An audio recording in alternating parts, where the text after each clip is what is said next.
Hi hello నమస్తే welcome to social post TV. నేను మీ యాంకర్ పప్పు. మహిళలకు శుభవార్త. మహిళల స్కీమ్ కి 2500 రూపీస్ రేవంత్ రెడ్డి గారు మన సీఎం గారు చెప్పడం జరిగింది కదా. సీఎం రేవంత్ రెడ్డి గారు చెప్పిన అంశాలు ఏంటంటే, కావాల్సింది ఏంటంటే పత్రాలు కావాలి. మనం అప్లై చేసుకోవాలంటే పత్రాలు కావాలి. కొంతమంది దగ్గర పత్రాలు ఉంటాయి, కొంతమంది దగ్గర ఉండవు. కాకపోతే మీకు నేను చెప్పిన పత్రాలు మీ దగ్గర ఉన్నాయంటే దీనికి అప్లై చేసుకోవచ్చు. ఒకవేళ ఈ పత్రాలు లేకుంటే కూడా మళ్ళీ వేరే ఫామ్ తీసుకొని ఫిలప్ చేసుకొని ఆ పత్రాలు తీసుకొచ్చి దీంట్లో జమ చేయొచ్చు.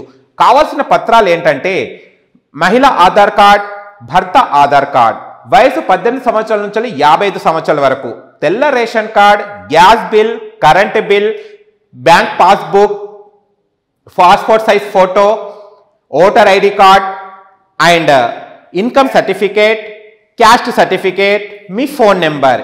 ఈ 12 పత్రాలు మీ దగ్గర ఉన్నాయంటే మహాలక్ష్మిలో 2500 రూపీస్ పొందవచ్చు.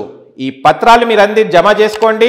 అండ్ రేవంత్ రెడ్డి గారు ఎప్పుడైతే గ్రీన్ సిగ్నల్ ఇస్తారో అప్పుడు దరఖాస్తు పెట్టుకోండి. 2500 తీసుకోవడానికి అర్హులు కాండి. మీకు కనుక వీడియో నచ్చినట్టు లైక్ చేయండి, షేర్ చేయండి, కామెంట్ చేయండి, సబ్స్క్రైబ్ చేయండి ఛానల్ని. అక్కడ గంట సినిమా టంగున కొట్టండి. నేను మీ యాంకర్ పప్పు. Bye bye.